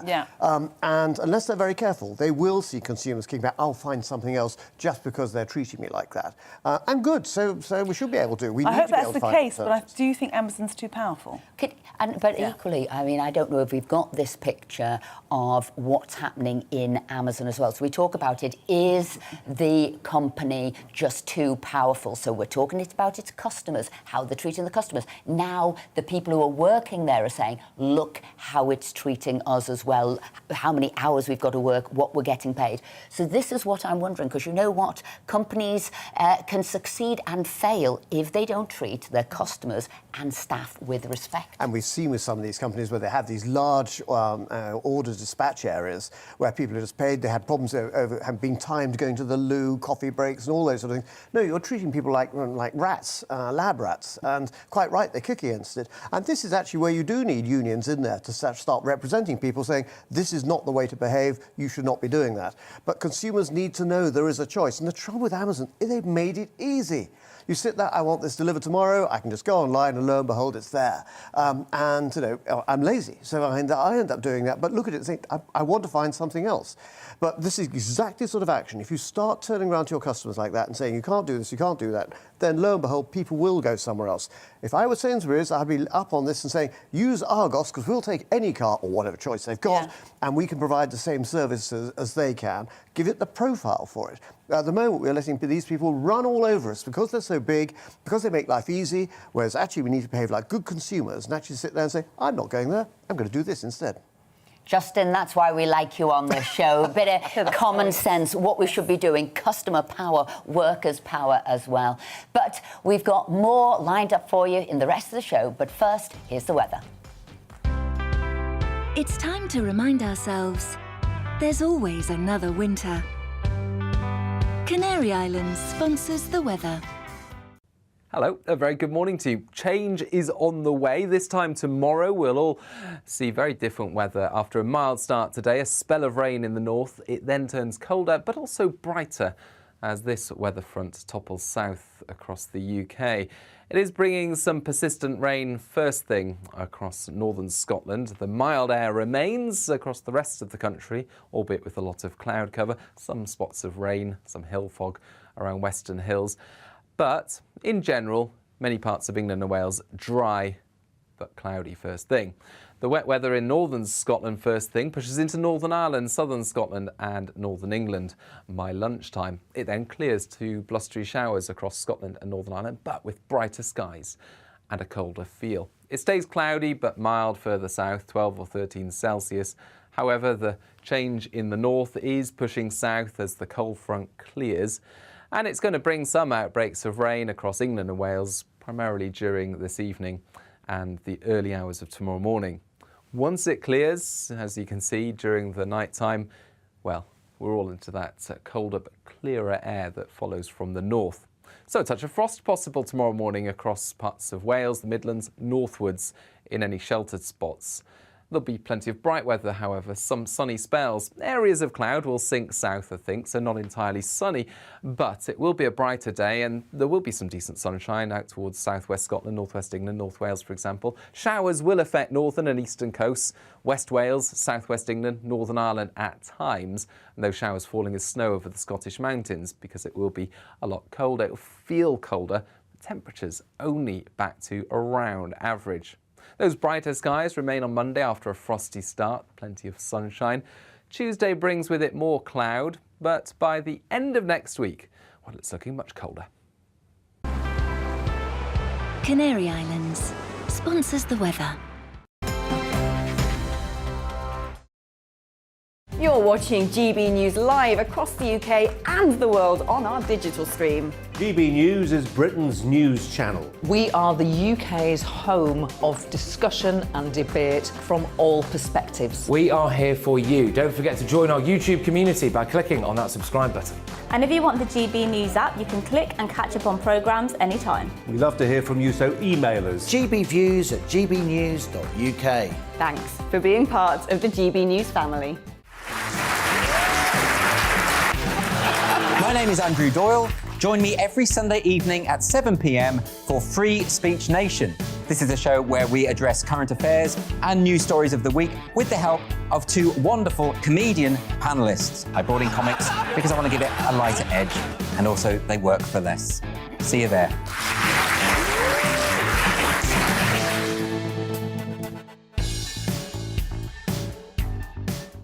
Join my show Farage, 7 p.m. till 8 p.m. Monday through Thursday, and there you will get opinion, analysis, debate, and I'll cover stories that nobody else dares to touch. And then for the last 15 minutes, talking pints. We're over a drink. We have a civilised conversation with someone. We very often disagree, but we do it in a grown-up way. Come and join me on Farage.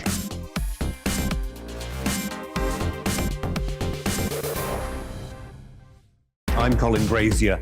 I've reported from more than 70 countries around the world, covered wars from Afghanistan to Iraq, from Lebanon to the Balkans. I'm trying to bring that experience, that feel for events, to the studio.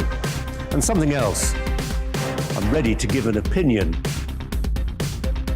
Today's stories with a spark. Brazier from 8 p.m. weekdays on GB News. Join us for Political Correction. We're here every Sunday to correct politics and put you, the people, back in charge. We talk about all areas of the United Kingdom, including Northern Ireland. Our debate goes way beyond the Westminster Village. It's about the real country. It's about your opinion. So please, we want you to tell us what you think. This is Political Correction. Every Sunday morning from 10 a.m. here on GB News.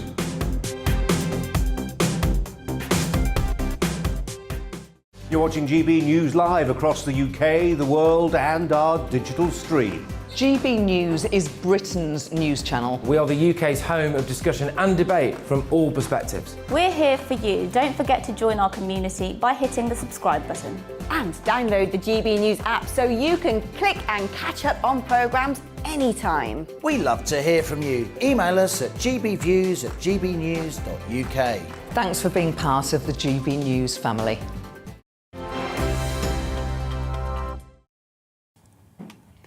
Hello and welcome back. Now, look, one of the stories we want to talk about today, and it's the front page here of the Times, PM demands migrant fix. It's on the front page of the Telegraph. Priti Patel plans a Greek-style clampdown on immigrants. And in fact, I wrote about it today in the Express, Turn the Tide on Asylums. Because can I tell you, from the corridors of Parliament to the local pubs, people are concerned, very concerned about the people coming over in dinghies from France to the UK, the numbers that are coming through, you know, over 20,000 people, and the ease with which they seem to be doing it. And they say that sort of, you know, chaperoned by our border force into the UK, and the money that that is giving to traffickers. Now, profits are probably something more than the drugs barons, because, you know, people see a way over, more and more people are doing it, and we seem incapable of stopping it. We've given money to France. What's happening? It makes us look impotent, but they're saying we must stop it now. Can we have offshore processing centres? There's been talk between Denmark and maybe Rwanda or maybe Albania. But you know what?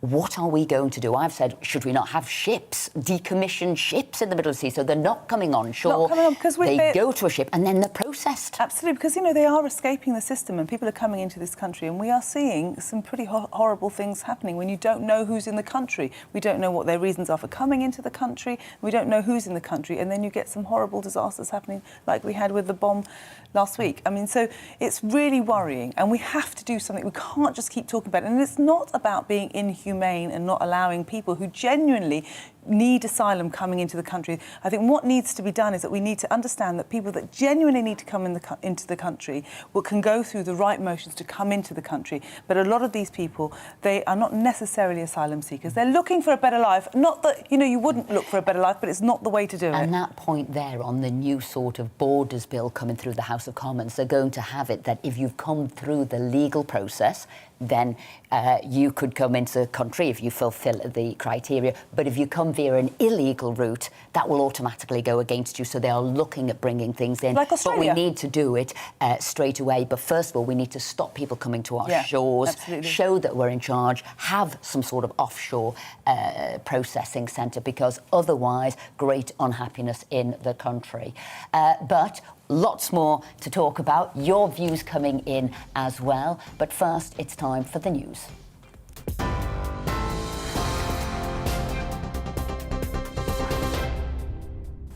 Good morning, I'm Simon Pusey. Here are the latest headlines. Taxpayers could soon be liable for up to £335 million after a government-backed bank failed to properly scrutinise the collapsed lender Greensill Capital. An MP's report found British business bank checks on the company were woefully inadequate. Former Prime Minister David Cameron was an advisor, and it emerged that he used his position to make dozens of calls to senior government officials, including the Chancellor. The US President has expressed anger over the acquittal of the teenager Kyle Rittenhouse, who shot and killed 2 men during protests in Wisconsin. Joe Biden acknowledged the verdict will leave many feeling concerned, but said the jury's decision must be respected. Hundreds of protesters marched in New York following the decision. Rittenhouse, who claimed self-defense, collapsed in court after he was found not guilty of all charges. Dutch police have confirmed protesters were injured when warning shots were fired during riots in Rotterdam. Water cannon was also used to disperse crowds of people demonstrating against tighter coronavirus restrictions. The government says it wants to introduce a law that allows businesses to restrict the COVID pass system to those who are fully vaccinated, excluding those who test negative. French police are urging people to avoid an area in central Paris after a large fire broke out in a building near Place de l'Opéra. Clouds of smoke were seen after flames engulfed an office on the 3rd floor. No injuries were reported. An investigation is being launched to establish a cause. And hundreds of Tesla drivers were locked out of their cars after an outage hit the car maker's app. Dozens of people posted on social media to say an error message was preventing them from connecting to their vehicles. Chief Executive Elon Musk personally responded to one complaint on Twitter, simply writing, "checking." He later added, "The app is coming back online." Well, that's it from me. I'll have more on all of today's stories at the top of the hour.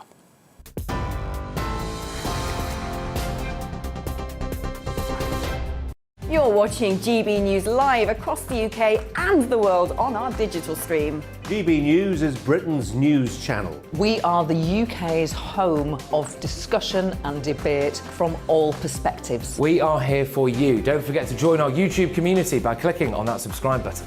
And if you want the GB News app, you can click and catch up on programmes anytime. We love to hear from you, so email us. gbviews@gbnews.uk. Thanks for being part of the GB News family. My name is Andrew Doyle. Join me every Sunday evening at 7 p.m. for Free Speech Nation. This is a show where we address current affairs and news stories of the week with the help of two wonderful comedian panellists. I brought in comics because I want to give it a lighter edge, and also they work for less. See you there.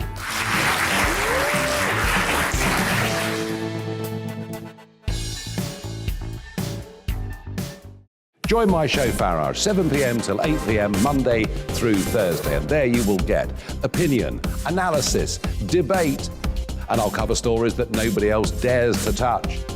And then for the last 15 minutes, talking pints. We're over a drink. We have a civilized conversation with someone.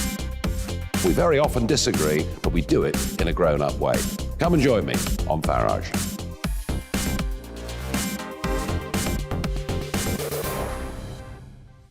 I'm Colin Brazier. I've reported from more than 70 countries around the world, covered wars from Afghanistan to Iraq, from Lebanon to the Balkans. I'm trying to bring that experience, that feel for events, to the studio. And something else, I'm ready to give an opinion. Today's stories with a spark. Brazier from 8 p.m. weekdays on GB News.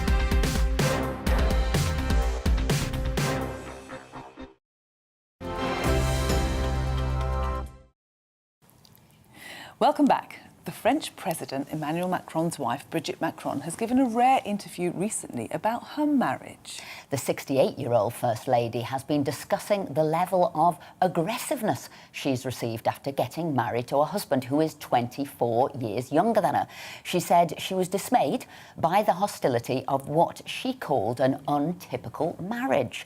Dr. Pam Spur is a relationship psychologist and she joins us now. Morning, Pam. Good morning. Good morning, you both. So this untypical relationship and the backlash that the First Lady is getting. Well, I'm not surprised. Older women compared to older men with a younger partner do get more aggravation. And that's true across sort of all sexual aspects of relationships. Women are still called, tarts. If they have a few, lovers, men are just called, oh, he's a bit of a lad. So her comments do not surprise me. What is surprising, though, is when you have a 20-year age gap and they have 24, is that it's more like 95% more likely that you will divorce compared to someone in a relationship with no age gap. Even 5-year age gap shows that you're 19% more likely to divorce. So these statistics are against you in these age gap relationships. But not in their case. I mean, this relationship has gone on for a long period of time, back to his school days. Yes, which is testament to the fact that they probably discussed things like, which a lot of couples don't, so let's follow their example. They probably discussed, do they want more children? Is fertility an issue if they do want children? Because often the older partner has had children, whether a man or a woman, and doesn't want more children with the younger partner. Did they discuss things like, if one partner is retirement age, and the other partner still wants to get out and party or go see friends rather than have a quiet life, to discuss compromise on those things. So it's really important that couples talk about these issues, and also with family and friends who are very likely to give them a lot of aggravation about why do you want to be with someone who's so much older, or why do you want to be with someone who's so much younger, that they present a united front and know how they're going to tackle that social pressure. Do you think that, in particular, because this is France here, and it's known that French men, I mean, it's a kind of thing, isn't it, that they have mistresses, younger mistresses, that they're happy to accept that. But with Bridget, because she's the woman, they found it far more difficult to swallow. But also, I must admit, I do find it a little bit odd that she was his teacher. I find that a little bit, I don't know, do I find it a bit icky? It seems a bit odd. I agree with you there, Tanya, but I don't know the history, if maybe she had stopped teaching him before they started dating. So that well could be, because otherwise here in this country, you would be in trouble if you were the teacher, the lecturer, whatever. And most universities and colleges bar that kind of relationship for good reason. Do you think part of the reason he might have been attracted to her because she was the authority teacher, she was someone to look up to, and that was part of the initial attraction process? Well, it may be that, or it may be the fact that she's a stunning blonde and an intelligent woman. So it could be, all those things, the kind of power dynamic. Often these... I was going to say, maybe there is a lot going into this, and maybe this is what the country's concerned about. He needs an authoritative figure, although he is meant to be the authority figure, the person leading the country. So do you think there's as much about questioning him and what he's looking for, not just that she's 24 years older? Is there something deep-rooted in there? There could definitely be, Esther, because of the fact that we do expect our leaders to be the strong person in their family. But and we have to shake off those kind of social expectations and not judge people on that basis, because he is the leader of France and she does her own thing. So, but those kind of social attitudes do play into our feelings. What is really crucial, though, when an older man or older woman meets a younger partner, there is that immense sort of, again, that sort of expectation that the older one will have more wisdom, may have more money, may have more sexual knowledge, and that's very exciting. The younger person is seen as the more energetic party, maybe who's also very sexual. And so we have these expectations when we go into an age gap relationship. And when I was younger, I was in an age gap relationship. And these don't always play out that way. The older person may not have more sexual experience. The younger person may not be that energetic. We just don't know. So I always say to people going into these relationships, see each other as individuals, as you are, and not what you expect them to be. Well, what I would say, and I don't know what your age gap was, but with a 24-year age gap, sometimes the children are the same age as the partner. He's younger. Right. He's younger than her There children. you go. And that, I have found, has caused much unhappiness in families when the children all of a sudden say, we're older than your new partner, whether that's the male or the female. Yeah, no, there was an 18-year gap with my first husband, and I was only 5 years older than my eldest stepson, and something like 8 years older than the younger stepson. And yes, at first it was hard for them to negotiate, and I always kind of made them feel like I was more of an auntie or maybe almost a big sister. I didn't try and step in and be stepmom, and kind of expect them to toe the line, because we were there is that thought of ew, because nobody wants to know what their parents are up to, their relationships, what they're doing in the bedroom, as it was, and then all of a sudden you're the same age, so there is that ew, isn't there? It highlights it. Yes, definitely. It didn't work out, though, because one thing that often happens in a dynamic like I ended up in was the older person gets very jealous of your younger friends. There was always this theme about, oh, will you run off with a younger man because I'm too old for you? And it is so destructive to a relationship when that kind of age gap jealousy really, becomes part of the whole dynamic. I'm wondering if that's what Bridget then is feeling, because we were looking online and you didn't find you'd seen anything that awful that had been written about it. But I'm wondering if she's feeling insecure and hence she's talking about it. Could that be a possibility? Because I think relationships are hard enough, aren't they, without having the added pressure of an age gap. And thank you so much. True. Thank you so much. Thank you. Yeah, see, age gaps. Also, I can tell you, I've got a toy boy. You have, haven't you? 5 years younger, what can I tell you? Cute. Anyway, Lovely moving Philip. on. For those of you who have dogs at home, is it a good idea to give them the ability to Zoom call you during the day when you are away? You saw my eyes roll there just with the thought of it. Scientists have created a video conferencing software for the dogs, and they have discovered that dogs generally appreciate the ability to see their humans whenever they want. Well, from the human perspective, you might find it a little bit difficult to concentrate if your dog keeps buzzing you every day. We are now joined by animal behaviour expert Dr. Roger Mugford. So tell us about this. Really zooming home to your dogs? It's for real. It's a research scientist who's in a department of computer interaction with people and with dogs, with animals in general, at the University of Glasgow.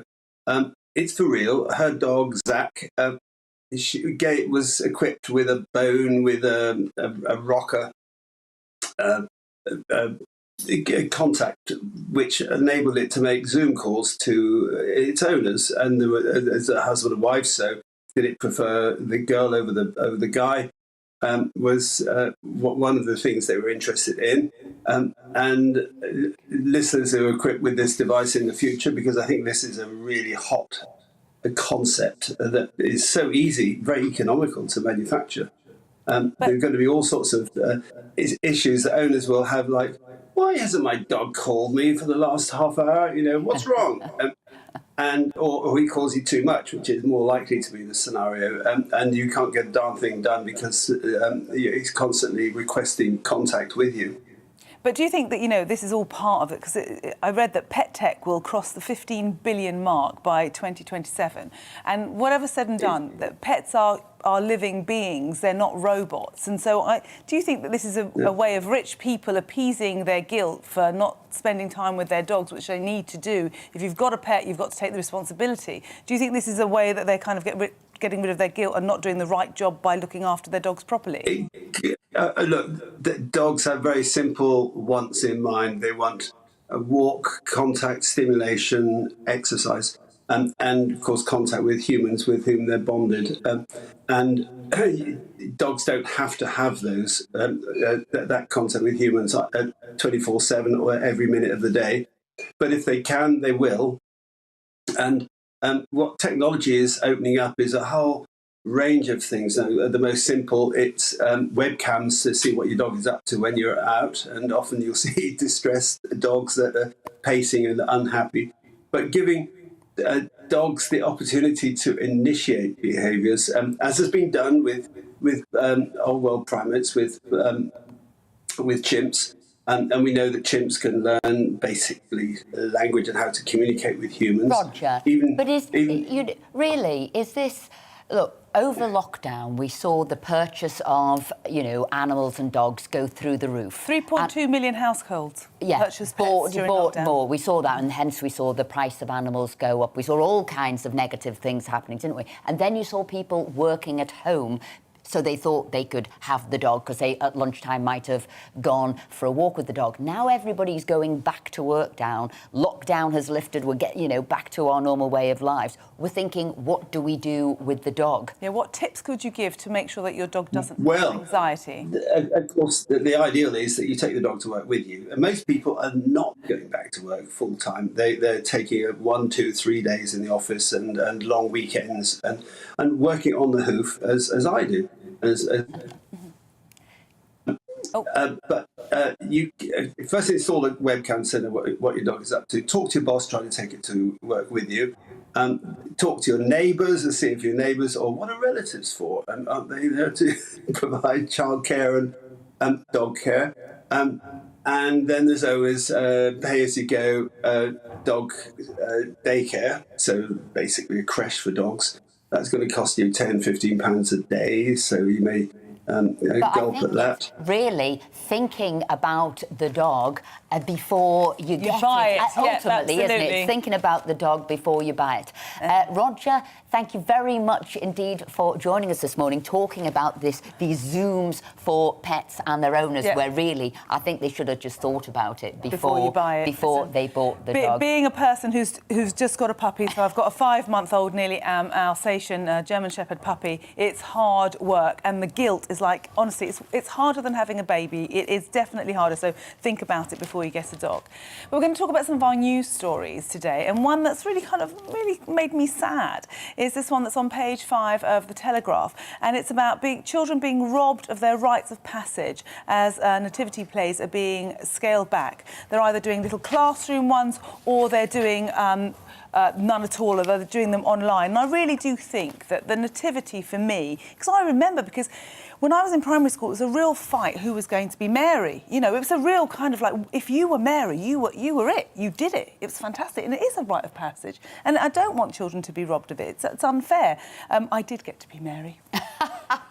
I can't remember. I was probably a little angel, though some people might question that. No, listen, I love Christmas. I love all that comes with Christmas. In fact, as I get older, I'm enjoying Christmas more than when I was with a child. And this is part of, isn't it? The baby Jesus, everything that went on. The 3 wise men, you know, the shepherd, all of it. Do you know, my husband Paul can remember the time when he was a shepherd, and there were 3 of them, and on the day of the nativity, 2 of the shepherds didn't turn up because they weren't well, and there was a song to sing, and he said, when he thinks about it now, I don't know, 50 years later, his heart starts to pound because he thinks about how nervous he was. So, you know, these memories stay with you. Yeah, and you learn lessons, don't you? You learn confidence, speaking out in public, as you say, team, be with the team, or not, as he did Stopping Papers, as he did the solo by himself. So what have we got here? Because we were talking about the migrant crisis, what's happening in the UK, how many people are coming over from France in dinghies. Stuart says this problem has not gone away because we have the same, he's put overpaid civil servants at the Home Office not doing their job properly. I think there are probably lots of reasons, but that's what Stuart says. Yeah, David says Patel is doing nothing. It looks like another record on the cards today. And Taylor says we don't just have to let them come over.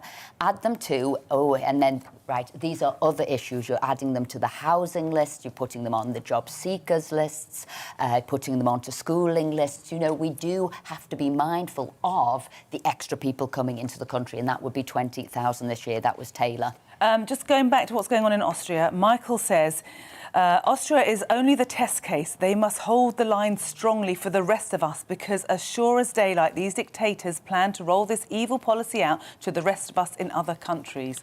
So hold your line, Austria, hold your line. And then going back to other stories, or do you want to read a few more of them? Yeah, should I read Go on, read some more, because you've got a few more left. I've got a few more. Henry says, Priti Patel and Boris Johnson can't do anything about the Channel crossings because dear Carrie couldn't care less about it. She's more interested in saving the planet, intersectional trans rights, and yes, decorating the Downing Street flat. Oh my goodness me, that's telling them. Shall I go through these? Here we go. Graham argues anyone attempted to come into the UK by rubber rafts was in the past considered an invasion of my country. They are illegal. We are required to help the Austrian Border Force and its officers.